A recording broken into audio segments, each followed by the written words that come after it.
Alright guys, it's been about 2 weeks since we had a Duck Chronicles and a lot's gone on. I'm going to try not to disturb these guys too much, but I want you to see this because they're out and about. And these little guys, I really don't want them to get to the end, so I'm going to go push them back the other way. We started to have hatchlings. Mom there is taking them outside, and then they're going to run into the baby turkeys. We'll see how that works out. Nobody seems to care. I'm going to crawl through this spot and get everybody back together.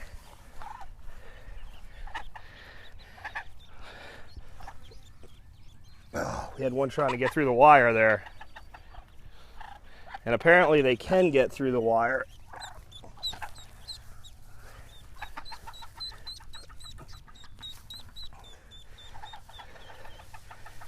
Anyway, little difficulty there. See, one mom has got her 4 little ones pretty attached to her still. And if we go in here, I know there's at least a few more that have hatched. Everybody's still pretty upset. But without disturbing them too much, I got a baby right there. Look at, oh, easy girls. Babies everywhere. And there's our first muscovy right there, the little yellow one. The first muscovy. I can tell just by looking at that one. See all the yellow? And today was the day I expected muscovies to start hatching. I'm not going to make you move, girl. That's as much a disturbance as I want to give them right now. But you can see we certainly have had an uptick in babies. And it's awful also quiet around here. That's because the big move has happened.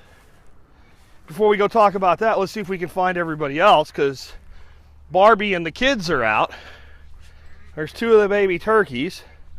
They're now allowed out during the daytime.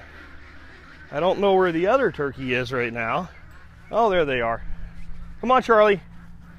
Let's leave them be. Let's go find the other turkey and Barbie and the ducks. There we go. Everybody's back together. So this is one of the adoptive mothers that got in on the act late. She's stressed out a little bit that she's not part of the big flock right now, but as soon as they're ready, we'll let them introduce their babies to the flock whenever they want. But Barbie and the girls are having a blast traveling around now. They're out of their little tractor, and they actually have taken to following me, which is kind of cool.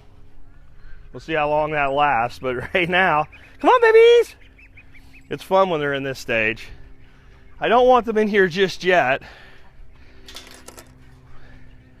The move is complete, but the upgrades are not done. They've moved into a semi-upgraded room. Come on, Charles, you can come in. That way I know you're not with the babies alone.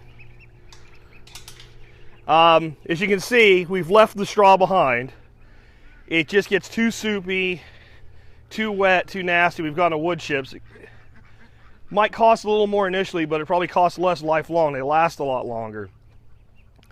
And I still have to cover, it's probably another 2 truckloads, at least maybe 2.5 truckloads there. We've got everybody over here. It wasn't easy the first day that we did this. Nobody wanted to come. We were able to herd them right up to that gate, and then they were just terrified. They'd never been through that fence before, and it was just a new experience. So what we ended up having to do was Dorothy and I, in multiple waves, ran them around, down through the bottom, all the way up, and then this kind of funnels right in. So it was, we pushed them in waves. The last 2 or 3 I had to physically capture and throw over the fence, but it was exhausting, but it really wasn't that bad. Oh, I wanted to show you an upgrade I made to the poop-free waterer. The poop-free waterer works great. The water doesn't stay clear, but there's certainly no poop in there. Ducks put a lot of their food in the water, but I made one upgrade so that, see how nasty that is? A couple times a week, that really needs to be drained. And if I was smart, and I wasn't, I would have put an open cap there, something that you could unscrew and let the water out the end, clean out. I didn't really think about it when I built this thing. I was in a hurry. So all I've done is take an 86-cent plug from Walmart and cord a hole in the bottom.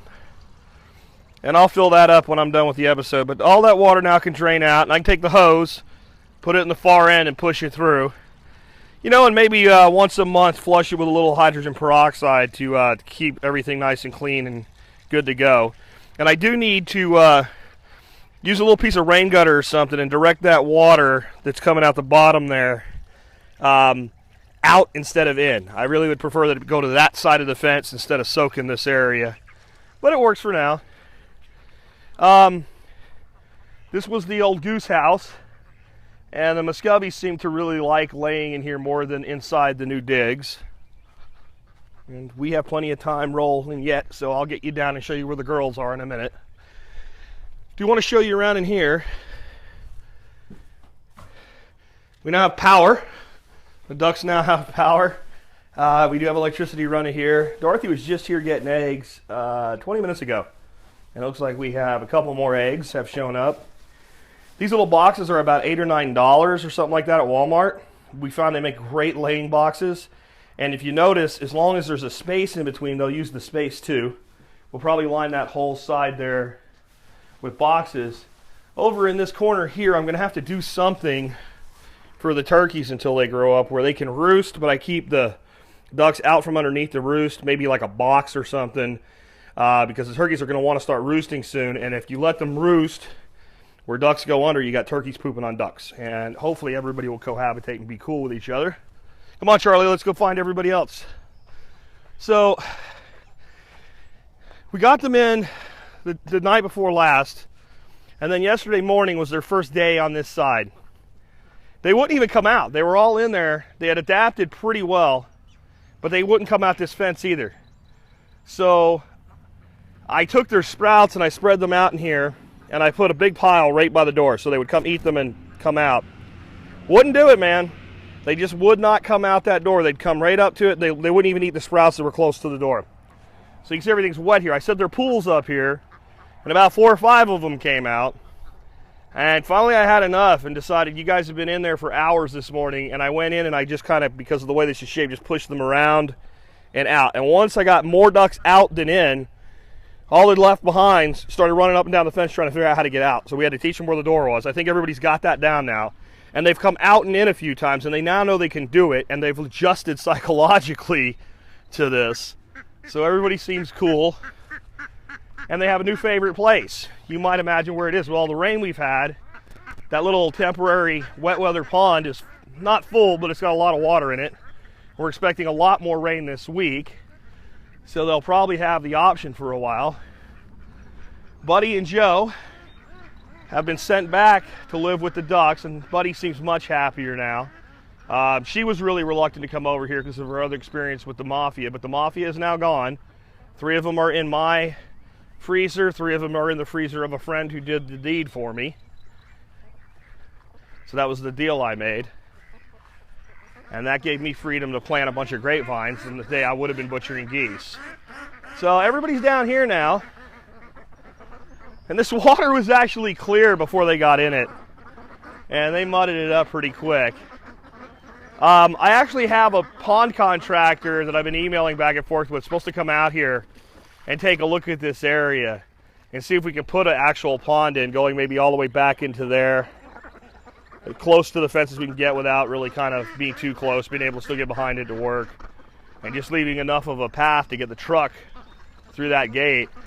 There's quite an area here to work with. You could get up to about, I'd say about 0.15 acres of water, which would be great. The question's going to be, what's it going to cost me? So you can still see they still, because they spent so much time on the other side of the fence, they keep testing that fence, and they're not getting through it. They're too fat to fly over it, and there's no holes big enough for them to slip through. Babies, baby, them, no way. So they'll just have to settle for hunting in that beautiful grass over there, and they really have been enjoying everything since we've moved. So this is where we're at. We've got turkeys and baby ducks old enough to look after themselves during the day, running around exploring. Buddy and Joe relocated. We got this beautiful field starting to really turn around for us. This was like barren when I moved in. There was hardly any green here at all. There was a couple little low weeds. And as you can see, and I'll tell you, it ain't just the rain, because there was plenty of rain the year we moved in. Everything's turning around. And a lot of the cover crop stuff's coming up here and there. Mustards, radishes, that's mustard right there. And the neighbors who have been putting this horse manure on my field actually send their horses away. It got too muddy for them for a while with the winter rains and the snow melt and the ice melt. So the horses have been gone, but they just came back yesterday. And their little girl came over and helped us plant some grapevines yesterday. That was nice. And they're going to start bringing in horse manure again. And I told them the only difference this time is they have to do a little bit more work. They have to spread it out really thin because the chickens aren't here anymore. But once I get some structure in, you can see the flags here.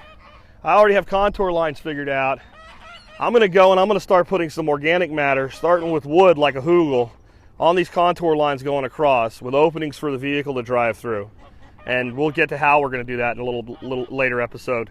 But building that up so we can start silvopasture in this. And once I get that first kind of line in, I'll have them actually lay the horse manure down and it'll become part of the berms. And we'll get water in as we do this. So as they lay the horse manure down, I can add other matter, carbon matter, and wet it down and basically compost it in place. It'll be pretty cool. Anyway, big move has happened. We'll catch up with you with another episode soon.